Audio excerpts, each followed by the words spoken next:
अस्सलामुअलैकुम my to family, welcome back to my channel. सब लोग कैसे हो? उम्मीद करती हूँ सब लोग खैरियत से ठीक ठाक खुशबाश होंगे। अल्लाह ताला के फजल करम से मैं भी बिल्कुल ठीक हूँ। और आज हम लोग फाइनली Q&A लेकर आ ही गए, क्योंकि वो बन ही नहीं पा रहा था। क्योंकि आप लोगों को पता था कि मैंने बताया था कि जैसे मेरा बिजी रूटीन रहता है, मुझे टाइम नहीं मिल पाता कि मैं ऐसे अलहदा से बैठ कर एक वीडियो बना सकूँ। तो एनीवेज आज हम लोग वीडियो बनाएंगे और आप लोगों के काफ़ी सारे सवालों के जवाब दूंगी मैं। और साथ साथ में मैंने एक पोस्ट भी लगाई थी यूट्यूब पर भी और एक पोस्ट लगाई थी इंस्टाग्राम पे भी। तकरीबन 750 या तकरीबन 600 तकरीबन ऐसे कुछ सवालात यूट्यूब पर थे अलग, और इतनी ही क्वांटिटी में जो है ना इंस्टाग्राम की आवाम अलग सवाल कर रही थी। खैर उन सबको मैंने कलेक्ट किया और सबके सवाल जब एक सारे मतलब बहुत सारे जब एक जैसे थे सवालात, तो मैंने फिर उनको कलेक्ट किया, स्क्रीनशॉट लिया। अच्छा जी, ये होता है कि ज़्यादातर बोलने से ना मेरी अभी आजकल फ़िलहाल कुछ ये होता है कि सांस फूल जाती है तो इसलिए प्लीज़ आप लोग थोड़ा सा इग्नोर करिएगा इस चीज़ को। चल हम लोग Q&A की तरफ आते हैं और वीडियो को स्टार्ट करते हैं। वीडियो को एंड तक जरूर देखिएगा। जो मेरे सामने आते रहेंगे कमेंट्स में, उनके भी जो है नाम के साथ कमेंट्स रीड करूँगी, देन उनको जवाब देती हूँ। और बहुत बहुत मतलब शुक्रिया करूंगी आप लोगों का कि जिन लोगों ने भी मुझे मेरे घर की नए घर की जो मुबारकबाद दी थी, जो मैंने लिया था। अभी तो खैर इसका होम टूर नहीं कराया, लेकिन आप लोगों ने उसकी बहुत मुबारक दी थी, उसके लिए बहुत बहुत शुक्रिया। Thank you so much. बस ऐसी दुआ में याद रखें, ऐसी सपोर्ट करते रहे, प्यार करते रहे। फिर अभी हम लोग वीडियो को आगे बढ़ाते हैं। तो सबसे पहले जो सवाल है यहाँ पर मैं कलेक्ट किया है, इनका नाम है, इनकी आईडी का नाम है रीत। इन्होंने पूछा है कि आपकी एज क्या है और आपके हस्बैंड में कितना एज गैप है, मतलब मुझ में और शादी की एज में कितना फ़र्क है। मेरी एज में ये है कि वो मुझसे तकरीबन 8 साल बड़े हैं और इस घर में मैं सबसे छोटी हूँ। वैसे तो कहने को मैं जो है ना सबसे बड़ी बहू हूँ, लेकिन वैसे मैं सबसे छोटी हूँ एज में और रिश्ते में बड़ी हूँ। मतलब ये है कि शाहजू अपने घर के सबसे बड़े बेटे हैं, तो उनकी वाइफ होने की वजह से मेरा सबसे बड़ा रिश्ता है। मतलब रिश्ते में सबसे बड़ी हूँ और एज में सबसे छोटी हूँ। वैसे इनका नाम है मिक्सो वीडियो, पता नहीं क्या इनकी आईडी का नाम है। खैर अपने नेम भी मेंशन किया करें, मैंने आपको पहले भी कम्युनिटी पोस्ट लगा कर कहा था कि नेम भी मेंशन करूँगी। अच्छा जी, इनका कमेंट है कि शादी के बाद की लाइफ अच्छी थी या पहले की, और क्या फ़र्क आया पहले की लाइफ में और बाद की लाइफ में। यार ये सवाल मुझसे इतने किए जाते हैं तो पता नहीं क्या। भाई सबकी शादियाँ होती हैं और सबकी ज़ाहिर है सबको एक्सपीरियंस होता है इस चीज़ का कि उनकी लाइफ में कितना फ़र्क आ चुका है पहले की लाइफ में और अब की लाइफ में। मैं समझती हूँ कि आई थिंक लड़का और लड़की दोनों की ही लाइफ में ना बहुत ज़्यादा फ़र्क आ जाता है। और लड़की को ये हो रहा होता है कि यार मेरी शादी से पहले की ज़िंदगी ज़्यादा अच्छी थी। वो इसलिए कह रही होती है क्योंकि उसके ऊपर कोई रिस्पॉन्सिबिलिटीज़ नहीं हो रही होती हैं। ख़ास तौर पे तो मुझ जैसी लड़की पर तो कोई रिस्पॉन्सिबिलिटी नहीं थी कि आपको उठ के जो है ना खाना बनाना है या किसी भी चीज़ को देखना है, बस अपना मर्जी मस्त मौला रहते थे।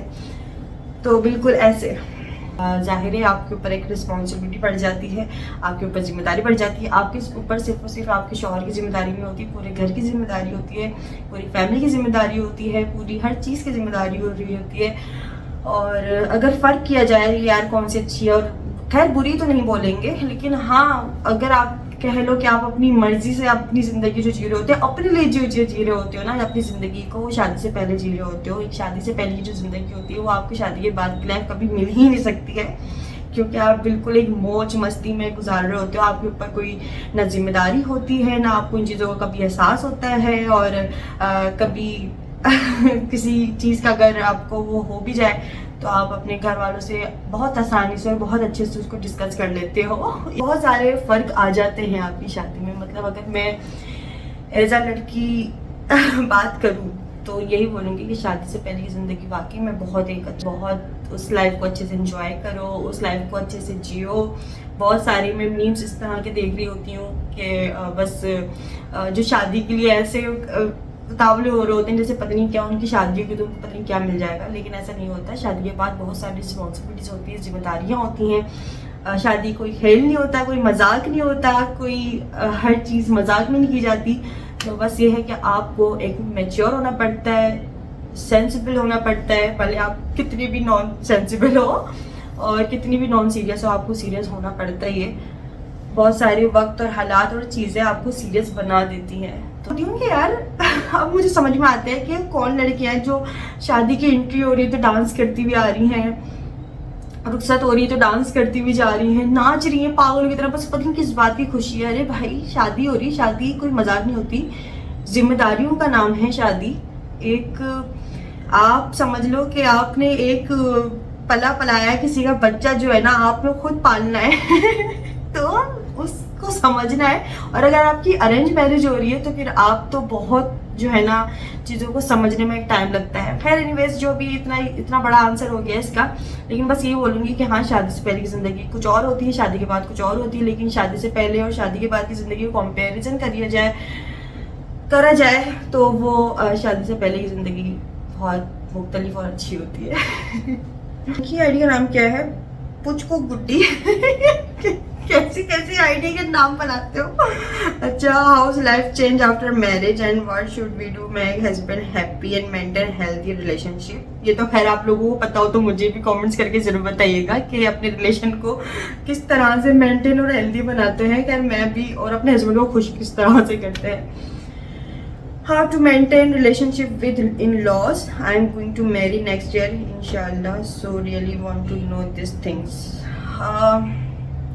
अगर आपकी अरेंज मैरिज हो रही तो आपको बहुत सारा टाइम तो इसी चीज़ को समझने में लग जाएगा कि घर वालों की और आपके हस्बैंड की या आपके पार्टनर की पसंद क्या है, नापसंद क्या है, वो चाहता है कि आप किस बात पे गुस्सा हो रहे हैं और किस बात पे आपको बहुत सारे टाइम में तो ये समझ ही नहीं आता कभी कभार कि यार ये हो क्या रहा है मैंने क्या बोला तो ऐसा हो जाता है। तो अभी उन्होंने मुझसे सवाल किया कि अपने शौहर को मतलब किस तरह से हैप्पी रखा जाए और अपने इन लॉज को ये वो। तो अगर आपकी अरेंज मैरिज है ना तो वो मैं समझती हूँ कि आपको उस चीज़ के लिए बहुत ज़्यादा टाइम चाहिए, क्योंकि अभी इन चीज़ों का मुझे भी कुछ खास आइडिया नहीं हुआ है। हमारी शादी को टाइम ही कितना हुआ है जो मुझे इतना मतलब चीज़ों का पता चल रहा है, लेकिन इतना भी नहीं कि मैं बड़े कॉन्फिडेंस से बोल दूँ कि हाँ ऐसे ऐसी चीज़ है, ऐसी बात है।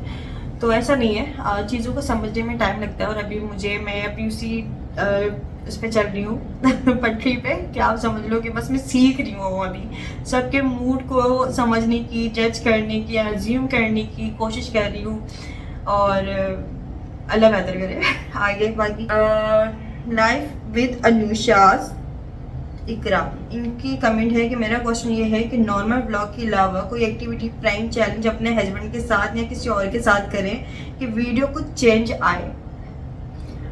ऐसा मुमकिन है, लेकिन अनुषा दरअसल ये है कि मेरे हस्बैंड का नेचर और मेरा नेचर में बहुत ज़्यादा फ़र्क है। इट मीन्स कि वो बहुत ज़्यादा सीरियस रहते हैं और मैं बहुत ज़्यादा एक, आप समझ लो कि आप लोग शुरू से देख रहे हो तो मैं काफ़ी एक जॉली नेचर कह लो, लेकिन उनको जो है ना ये मेरी जॉली नेचर कभी कभार बिल्कुल ही पसंद नहीं आ रही होती है। तो इसलिए मैं उनके साथ प्रैंक करने से डर रही होती हूँ कि भाई मैं उनके साथ प्रैंक करूँ, ऐसा ना हो कि मेरे साथ ही प्रैंक हो जाए।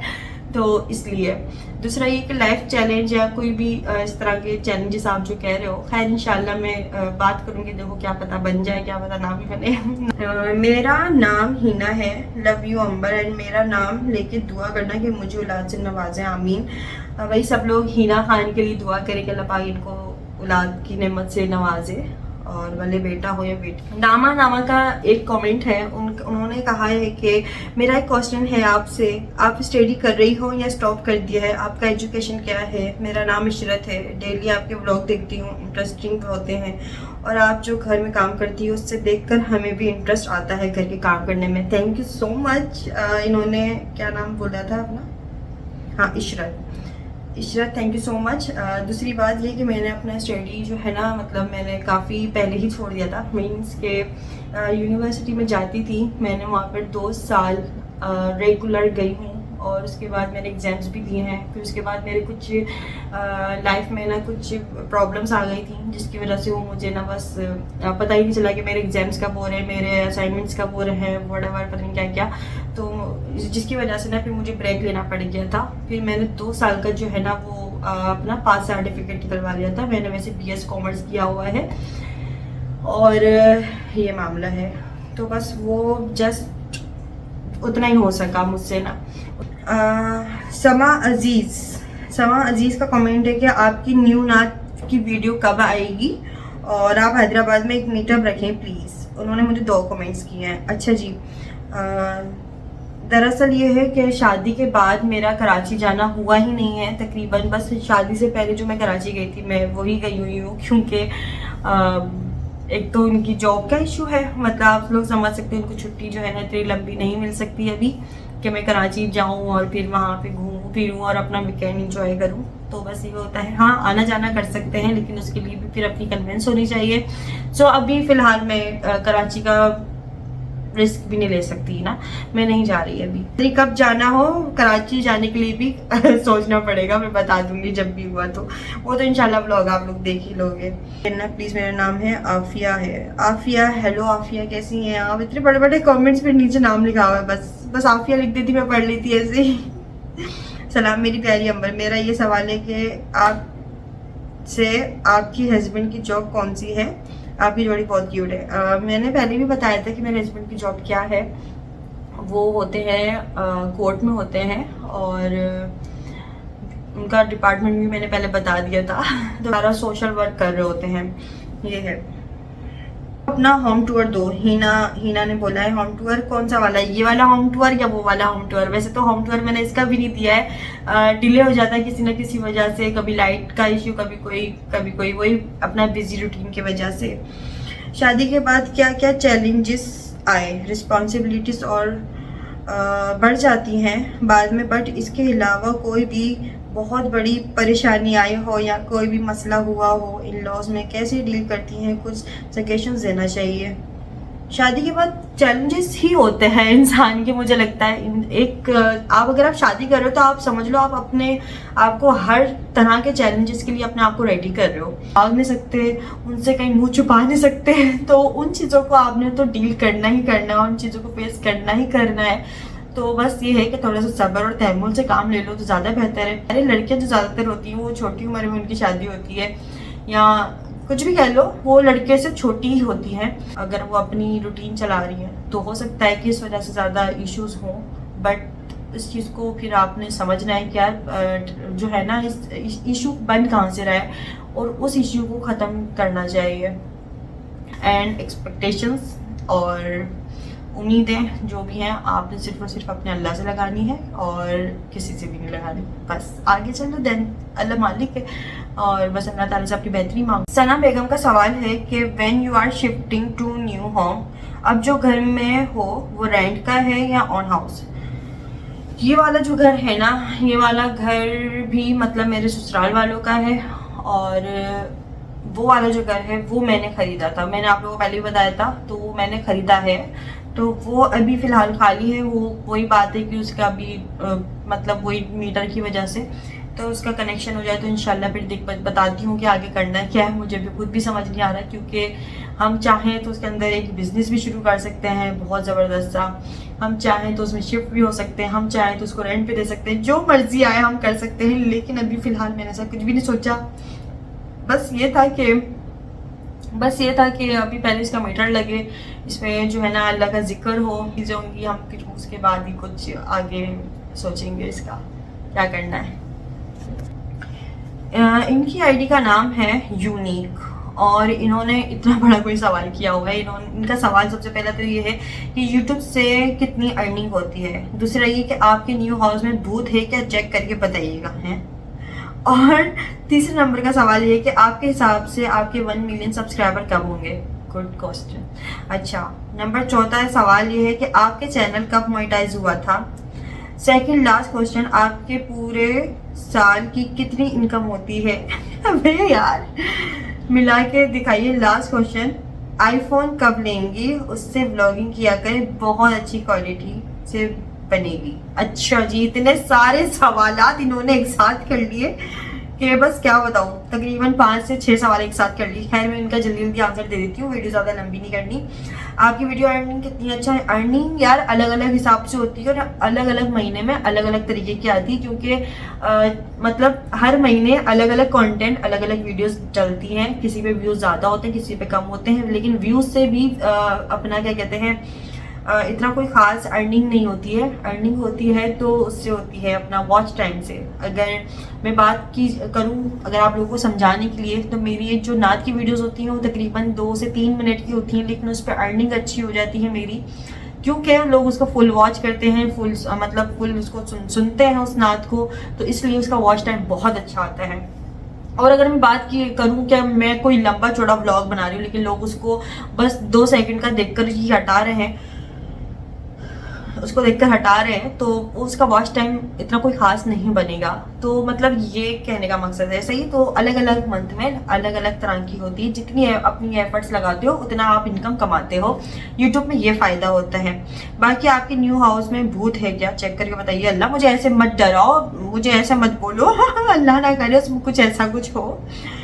तो अच्छा, आपके हिसाब से आपके 1 मिलियन सब्सक्राइबर कब होंगे? यार आप लोग 1 मिलियन सब्सक्राइबर करोगे तो होंगे ना। मेरे व्यूज तो काफी वीडियोस पे हैं, 1 मिलियन से भी ज्यादा व्यूज हैं, बट ऐसा है कि सब्सक्राइब नहीं करते, वो बस देख देख के चले जाते हैं। अच्छा जी, मेरा मोनेटाइज कब हुआ था? मेरा फर्स्ट वीडियो के बाद ही मेरा चैनल मोनेटाइज हो गया था, क्योंकि मेरी फर्स्ट वीडियो पे 1 मिलियन व्यूज आए थे, जो कि मैंने हिजाब ट्यूटोरियल बनाया था लाइबा के साथ।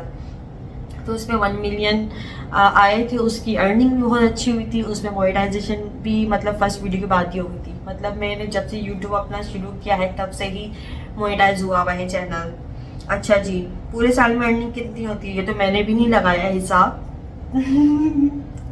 अच्छा, आईफोन कब लेंगी? मैं आईफोन कभी नहीं लूँगी क्योंकि मुझे वो पसंद ही नहीं है।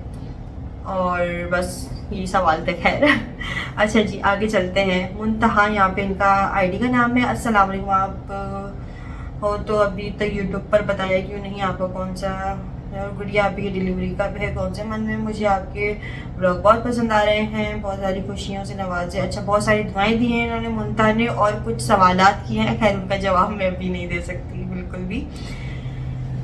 इनका जो सवाल था वो कुछ अलग सा था अच्छा, मेरा नाम ले लें please, I like your blog number. Saba Riyaz, hello Saba Riyaz, घर की बहुत मुबारकबाद हो, रहना नसीब करे, आमीन अल्लाहुम्मा आमीन सुम्मा आमीन। आगे चलते हैं। आयशा अनीस का सवाल है, अस्सलाम वालेकुम अंबर आपी, मेरा फर्स्ट क्वेश्चन आपसे कि आप कौन से डिश बनाना मुश्किल लगती है? सेकंड क्वेश्चन ये है कि आपको फास्ट फूड पसंद है या फिर देसी food?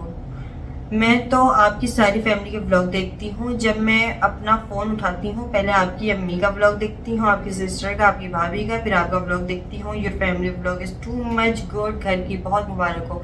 Thank you so much Ayesha Anees. दूसरी बात ये कि इनका पहला सवाल क्या था, आपको कौन सी डिश बनाना मुश्किल लगती है? या मेरे हस्बैंड ने मुझे बोला था कि निहारी खानी है और निहारी बनाना, तो मैंने निहारी की रेसिपी देखी।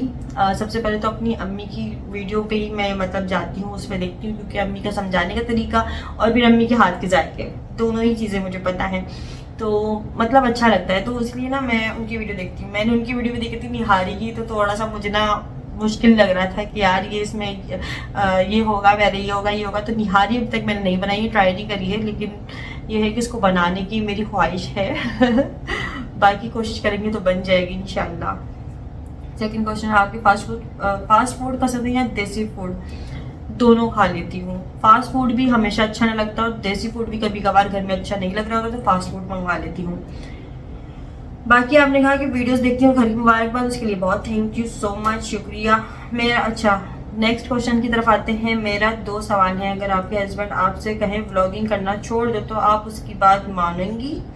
दूसरा सवाल का ये है, न्यू घर किस के नाम करवाया आपने, अपने नाम या अपने हस्बैंड के नाम? आंसर लाजमी देना। ओके, मेरा नाम है सेहत सलमा फरहा। ओके, सलमा फरहा इतने सारे और इतने वो सवाल किया आपने कि मैं कुछ सोच रही हूँ कि मैं क्या बोलूँ। सलमा फरहा, सबसे पहली बात तो ये कि हस्बैंड को कोई ऑब्जेक्शन नहीं है यूट्यूब इस्तेमाल करने पे, क्योंकि जो है क्या मसला होगा उनको, और क्योंकि मैं अपनी पर्सनल लाइफ डिस्टर्ब नहीं करती हूँ। अगर मुझे 3 से 4 दिन भी गैप लेना पड़े तो मैं ले लेती हूँ। अगर वो कभी मैं उनके काम में अगर मैं बिज़ी हूँ और मुझे व्लॉगिंग भी करनी है तो मैं सबसे पहले उनके काम को प्रायोरिटी देती हूँ, उनको तरजीह देती हूँ हर मामले में, तो उनको मुझसे मसला नहीं होना चाहिए वैसे तो अभी तक नहीं है, अल्लाह का शुक्र है। तो अगर वैसे वो मुझे बोलते हैं कि यूट्यूब छोड़ दो और बहुत ज़्यादा सीरियस होके बोलते हैं तो फिर मैं कोशिश करूंगी कि मैं उनको समझाऊं उनको मनाऊं। अगर वो फिर भी नहीं मानते तो फिर मुझे छोड़ना पड़ेगा, और फिर बहुत सारी चीज़ें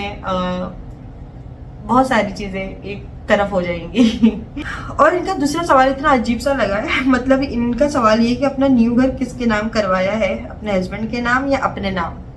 जाहिर है मतलब जो बीवी का होता है वही उसके शौहर का होता है, और जो उसके शौहर का होता है वही उसकी बीवी का होता है।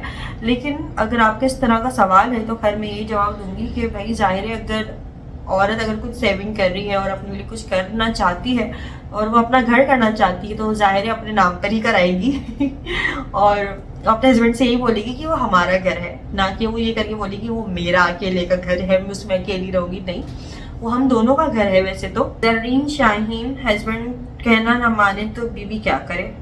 जर्रीन शाहीन, अगर ये आपको कहीं से जवाब मिले और पता चले ना तो मुझे भी जरूर बताइएगा आपकी एज क्या है अंबर आपी?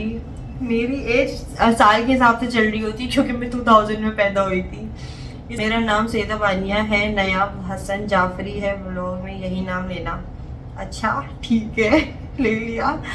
घर कितने का लिया? फ्रॉम इंडिया, सना शेख। सना शेख का ये इंडिया से सवाल है कि आपने घर कितने का लिया। पहली बात तो ये कि आपको आई थिंक यहाँ की प्रॉपर्टी का कुछ मालूम इतना कुछ खास होगा नहीं कि पाकिस्तान में, और पाकिस्तान में मखसूस जगहें ऐसी हैं जहाँ पे प्रॉपर्टी बहुत ज़्यादा सस्ती भी मिलती है, बहुत ज़्यादा महंगी भी मिलती है। और यहाँ जो, अच्छा मैं आपको बताती चलूँ कि सिंध साइड में अगर आप कराची में घर लेते हो या हैदराबाद में लेते हो या कहीं पर भी सिंध कि अगर कहीं पे भी जगह पे घर लेते हो तो वो थोड़ा सा आपको और जगहों से मुख्तलिफ मतलब प्राइस में ज़्यादा मिलेगा, क्योंकि पंजाब की ज़मीन थोड़ी सी आप समझ लो कि वो आप समझ लो थोड़ा आपको कम में मिल जाएगी। सिंध की जो ज़मीन है ना वो पंजाब की ज़मीन से थोड़ी महंगी है, कुछ ऐसा हिसाब है। अच्छा दूसरा ये कि यहाँ पर भी कुछ ऐसा होता है कि ऐसा नहीं कि पूरे हैदराबाद की ही प्रॉपर्टी महंगी है या पूरे हैदराबाद के ही सारे घर महंगे हैं, नहीं। कुछ मखसूस जगहें ऐसी हैं जहाँ पे घर आपको सस्ते मिल जाएंगे लेकिन उनकी जगहें मतलब अच्छी नहीं होती हैं, वो थोड़े से आप समझ लो कोई मैं मिसाल नहीं देना चाहती, वो कहीं ऐसा ना हो कि वहाँ के व्यूवर्स देख रहे हो तो उनको बुरा लग जाए, तो इसलिए तो मैं बस ये बोलूँगी जैसे कुछ जगह की और डिमांड के हिसाब से एक बात होती है ना। तो जैसे अब न्यू कॉलोनी बनी है, बहुत अच्छी सोसाइटी बनी है, रोड अच्छे हैं, आपको लाइट मिल रही है, सब कुछ मिल रहा है, पानी गैस सब कुछ आ रहा है, बहुत खूबसूरत बनी है, सारे लोग आसपास भी पढ़े लिखे हैं, बहुत अच्छे अच्छे लोग आ रहे हैं, तो उनकी डिमांड एक अलग होती है। एंड अगर आप कहीं हाईवे पे जाते हो अकेले में एक घर बनाते हो तो उसकी डिमांड एक बिल्कुल अलग होगी। एयरपोर्ट के पास घर लेते हो तो उसकी तो डिमांड बिल्कुल ही अलग होगी तो जगह जगह के हिसाब से होता है। खैर तो अभी घर कितने का लिया, घर आप कहीं पे भी लो और कैसा भी लो, तो आपको अगर अच्छा घर चाहिए और अपने हिसाब से चाहिए, वाकई में आप चाहते हो कि साफ़ सुथरा बना हुआ हो, माहौल भी बहुत अच्छा हो, रोड भी बहुत अच्छे हो, एक न्यू कॉलोनी बनी हुई हो, तो तकरीबन आपको करोड़ रुपए जमा करने होते हैं। देन उसके बाद घर का आप सोच सकते हो, अगर आप ज़मीन भी ले रहे हो तो आपको लाखों की ज़मीन लेनी पड़ती है, फिर उसके बाद घर बनाने के लिए करोड़ों रुपए चाहिए होते हैं। अगर वही बात है कि जितना गुड़ डालोगे उतना मीठा होगा, तो इस तरह की मिसाल है इसकी। लेकिन अभी खैर कितने का लिया मैं इसलिए नहीं बता रही हूँ क्योंकि इसकी जो अभी डिमांड्स है ना वो फिर डे बाय डे इस तरह से बढ़ रही थी। खैर अभी मैं बताऊँगी, फिर मैंने उस घर को बाद में दिखाया तो इंशाल्लाह वो भी मैं ज़रूर बताऊंगी, लेकिन अभी नहीं, फ़िलहाल थोड़े से टाइम बाद। लेकिन यही कहूँगी कि घर लेने के लिए आपको तकरीबन इतने पैसे जमा करने होते हैं, तब जाके आप एक अच्छा और एक मुनासिब घर ले सकते हो जिसके अंदर एक मार्बल लगे हुए हों, एक ओपन किचन बना हुआ हो, खुले कमरे बने हुए हों, फॉल सीलिंग वगैरह हुई भी है, सीलिंग वगैरह जिसको कहते हैं, और रोड भी अच्छा है, माहौल भी अच्छा है, सारी चीज़ें अच्छी हैं, तो आपको फिर उसके लिए अच्छी अमाउंट भी चाहिए होगी। तो तकरीबन मुझे ऐसा था कि ऐसे ही करना पड़ा मेरा नाम मोमिना समी है, एक दफ़ा नाम ले लें। हेलो मोमिना समी। अच्छा जी, यहाँ पे इनका बहुत बड़ा कमेंट है, अस्सलाम वालेकुम, मैं इंडिया से हूँ, मेरा नाम जैनब है। इन्होंने बहुत अच्छी अच्छी दुआएं और बहुत अच्छी अच्छी विशेस दी हैं। Thank you so much Zainab, और बहुत बहुत शुक्रिया। बस आप भी खुश रहें, हमेशा आबाद रहें। प्लीज़ आप कार्ड ले लिएगा। आप कब कार्ड लेंगी जब अल्लाह ने चाहा, जब मेरी इतनी अगर अल्लाह ताला ने चाहा तो वही सब कुछ होगा, जाहिर है। वैसे तो पहले मैंने सोचा था कि मैं गाड़ी लूँ, लेकिन मैंने बोला नहीं यार, कार में इतना ज़्यादा कोई वो नहीं होगा, मेरे लिए मसले मसाइल और बढ़ जाएंगे खामा खाई।